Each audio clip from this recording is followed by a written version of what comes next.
7 distinct indicators suggest you have finally conquered a toxic personality without even noticing the shift. Carl Jung's deep psychological observations expose a reality that destroys the narcissist's entire strategy. The most frightening prospect for an egoist isn't your rage, it is your total lack of concern. This single realization holds a hidden power that alters everything about your grasp of toxic dynamics. If you have ever been trapped in a manipulator's net, you recognize that spirit-breaking sensation of being emotionally depleted, perpetually coerced, and forced to doubt your own logic. The mental combat leaves wounds that persist. However, here is what most survivors never detect, and what Jung identified through his career investigating the human mind. There arrives a critical moment when the momentum switches entirely.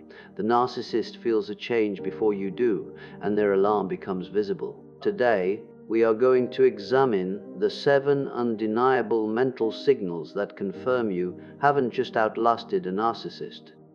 You have outmatched them on a core level. The most shocking element, you might have already triumphed without even being aware of it, and that awareness is eroding their composure. Stay with me, because indicator number 5 will transform how you perceive your recovery path. And indicator number 7, that is the finishing blow that drops narcissists into total mental collapse. This journey into the depths of the psyche requires us to look beyond the surface level of behavior and into the structural components of the human soul as Jung described them.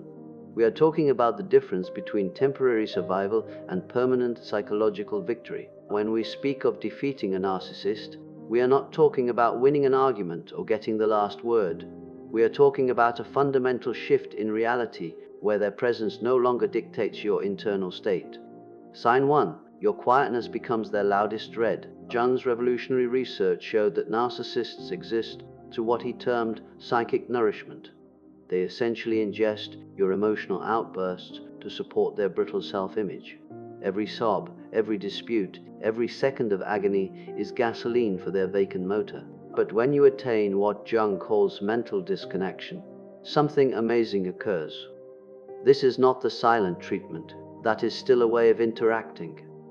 This is something much more influential. True victory is not won with noise, but with absolute indifference. The act of becoming so mentally complete that you no longer require explaining, protecting, or validating yourself to anyone. The harsh reality Jung found. Narcissists are helpless against genuine stillness. They cannot distort it, spin it, or employ it against you. Your stillness produces what Jung identified as a mental void, a vacant area where their tricks once flourished. This void panics them because it signifies the one thing they cannot govern, your total emotional autonomy. But there is an even more intriguing shift occurring under the surface, one that shows exactly how frantic they grow when they realize they are losing their influence. Consider the nature of this silence. It is not a silence of repressed anger, but a silence of total liberation. In Jungian terms, you have integrated the parts of yourself that once sought external validation from a person incapable of giving it. When you stop reacting, the narcissist is forced to face themselves without your emotional mirror to reflect back a distorted image of their superiority. They are left staring into a dark, empty room. This silence is a profound psychological boundary. It is the moment you realize that your energy is your most precious currency, and you have decided to stop spending it on a debt that can never be repaid. The narcissist will try to provoke you. They will use every trigger they have spent months or years installing in your psyche, but they find that the wires have been cut. They press the button and nothing happens. This lack of response is the first sign that the fortress of their control has been breached. Sign 2. Their enablers begin deserting the cause.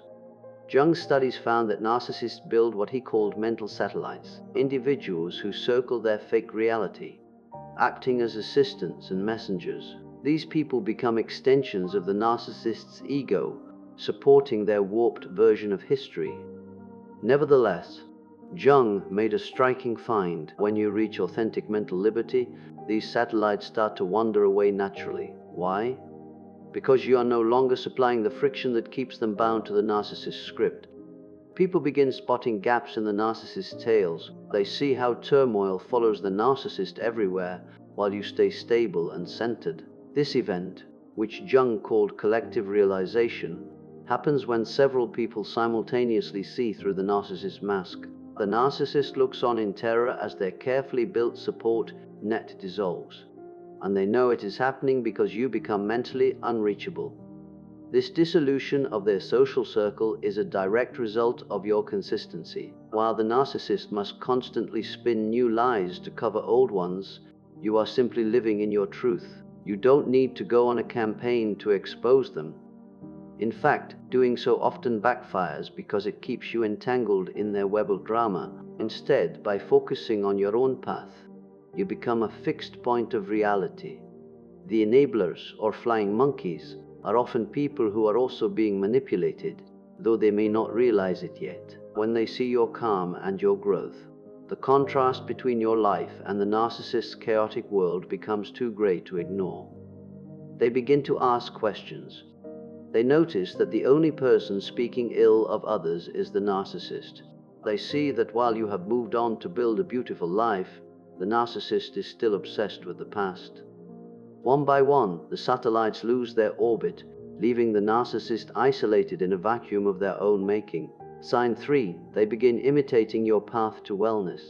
This is where Jung's observations become especially compelling. He found that narcissists possess what he called empty mimicry, the talent to copy actions without any real internal transition. When they see your sincere advancement, your recovery, your newfound stillness, your inner grit, they panic. Suddenly they are posting about self-growth, seeking counseling, or pretending to, and acting as if they have had spiritual breakthroughs. But Jung cautioned us to observe past the exterior. The narcissist's copycatting lacks the sincere pain that produces real maturity. While you have been bravely confronting your inner darkness, what Jung called shadow integration, they have been staging a show. They are trying to rival your tranquility. But here is what they will never comprehend. Mental evolution cannot be simulated. The most telling aspect, their imitation isn't about improving themselves. It is a frantic bid to reclaim what they have lost. They mirror you because they have understood. You have become everything they can never sincerely be, unchained. But their mirroring only works to emphasize their hollow nature. This stage of the battle is perhaps the most surreal. You might see them using the exact same vocabulary you use to describe your healing. They might join the same classes, read the same books, or adopt the same hobbies. To the outside world, it looks like they are changing. But to the discerning eye, and to the narcissists themselves, the truth is clear. Their growth is a costume. Jung noted that real change requires a death of the old self, a painful process of looking into the mirror and accepting one's flaws. The narcissist is incapable of this death because they believe their false self is all they have. So, they try to steal your skin, your habits, and your peace. But because it isn't rooted in genuine self-reflection, the facade eventually cracks. They get bored of the healing persona because it doesn't give them the immediate supply of attention they crave. Meanwhile, your growth continues to deepen, becoming a permanent part of your character that no one can take away. Sign 4. Their vacuuming attempts fail completely. Jung characterized mental vacuuming as a narcissist's most frantic move, their bid to pull you back into their world using hollow regrets, old memories, or sudden claims of affection.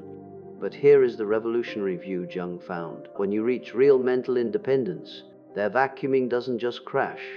It becomes irrelevant background static. You build what Jung called mental resistance, the capacity to view their methods with perfect transparency, while feeling absolutely nothing in return. No fury, no optimism, not even pride, just nothing. And that nothing, that is everything. Jung stated it well. Being forgotten is the only ghost a narcissist cannot outrun. Neglect is a narcissist's biggest horror, because it signifies they no longer inhabit your mental landscape. When they see their vacuuming has zero impact, they suffer narcissistic breakdown. The scary realization that they have for good lost their grip over you. Imagine receiving a message from them after months of silence, a message designed to pull at your heartstrings or spark your anger. In the past, this would have sent you into a tailspin, hours of ruminating, talking to friends, or drafting a response that you eventually deleted. But now, you look at the screen and you feel nothing. It's like looking at an advertisement for a product you have no interest in. You might even find it slightly pathetic. This is psychological immunity. You have developed antibodies to their toxicity. You recognize the patterns, the fake apology that isn't actually an apology, the remember when story designed to trigger nostalgia, the sudden crisis they need your help with. You see the hooks, but you are no longer a fish. You are the ocean, fast and unaffected by the tiny hooks they throw in. This is the moment the narcissist truly realizes the game is over. They have tried their best moves, and you didn't even blink. Sign 5, they become mentally transparent to you. Jung's most impactful thought about toxic bonds was this: the final triumph isn't about beating the narcissist, it is when they become mentally trivial to your life. He called this mental transcendence. You are not reflecting on them, discussing them, or even purposefully avoiding them. They have simply dissolved from your cognitive and heartfelt horizon. And here is what is truly notable. Narcissists have a nearly psychic talent to feel when they become transparent in someone's mind. This awareness sparks what Jung called core dread in a narcissist. They might intensify their conduct, stir up more trouble, or make frantic bids to force their way back into your thoughts, but the harder they struggle, the more blaring their loss becomes. You have reached something they can never understand: total mental liberty. While they stay stuck in their loop of coercion, you move past their boundaries completely. Transcendence is different from forgiveness or forgetting. It is the realization that the narcissist was never the giant you thought they were. They were a small person standing in front of a very large flashlight, casting a big shadow. Once you turn on the lights, the shadow disappears.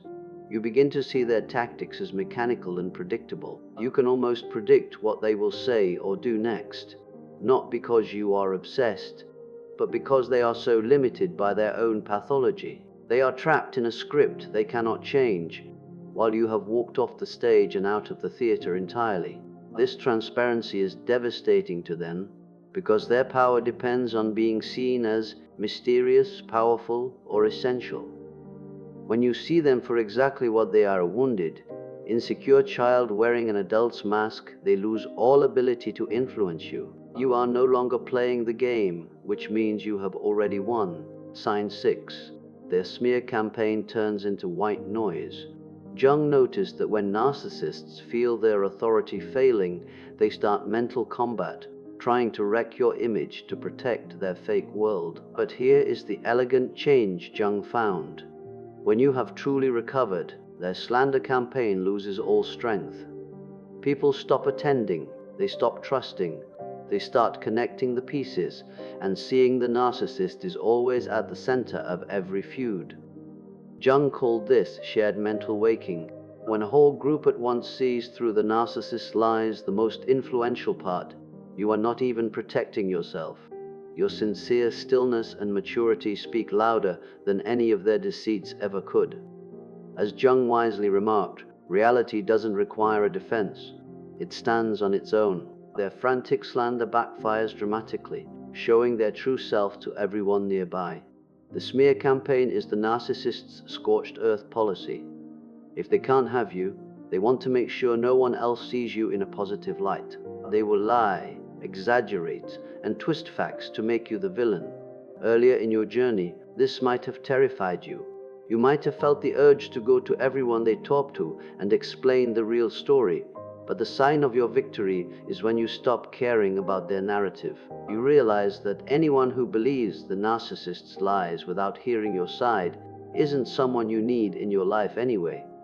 Your lack of defense is actually your strongest defense. When the narcissist is shouting about how crazy or evil you are, and you are simply living a quiet, successful, and kind life, the narcissist is the one who looks unstable.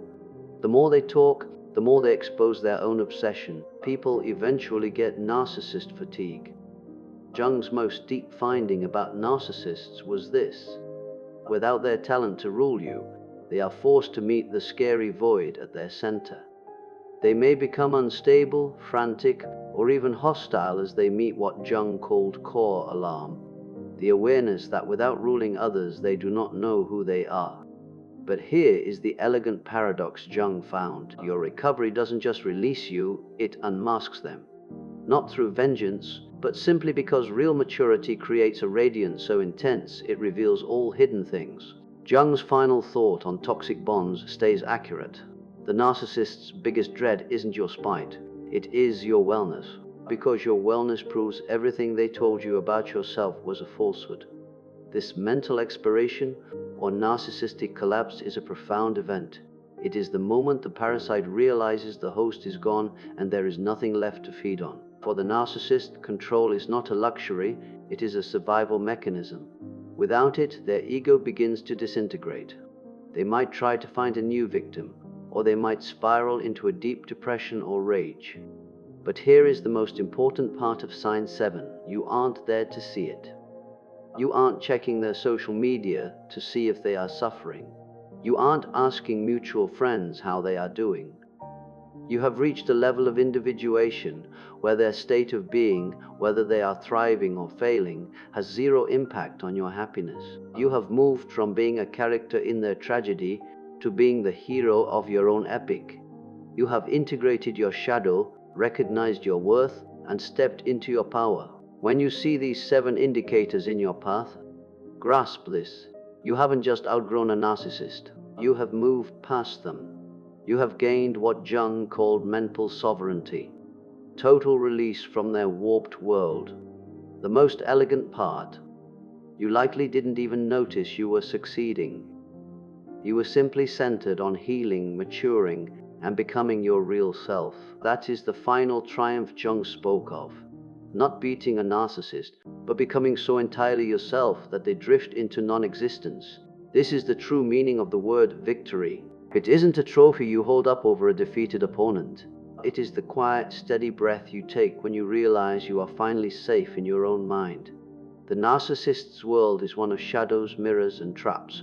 Your world is one of sunlight, substance, and freedom. The bridge between those two worlds is your own healing. The narcissist understands they have failed, even if you don't. They know they could not break you. They know that despite all their efforts to keep you small, you grew anyway. They know that while they are still trapped in the same patterns, you have evolved into a version of yourself they can't even recognize. But now you understand too, and that insight, that is your bridge to lasting mental liberty. You are no longer a victim of their story. You are the author of yours. The ink is in your hand, and the pages ahead are blank and beautiful. If this look into Jung's thoughts spoke to you, I would enjoy hearing your views in the comments. Your stories of recovery and strength serve as a beacon for others who are still in the dark. Please remember to like this video and subscribe to Winds of Thought for more views into mental wellness and strength. Pass this to someone who needs this word today. You never realize who might be silently succeeding in their fight against a narcissist without even noticing it. Your support helps us continue to bring these deep psychological insights to those who need them most. Thank you for being part of this community of growth and healing. Keep moving toward the light, for that is where the narcissist cannot follow. Your journey is far from over, but the hardest part, the battle for your own soul, is already won.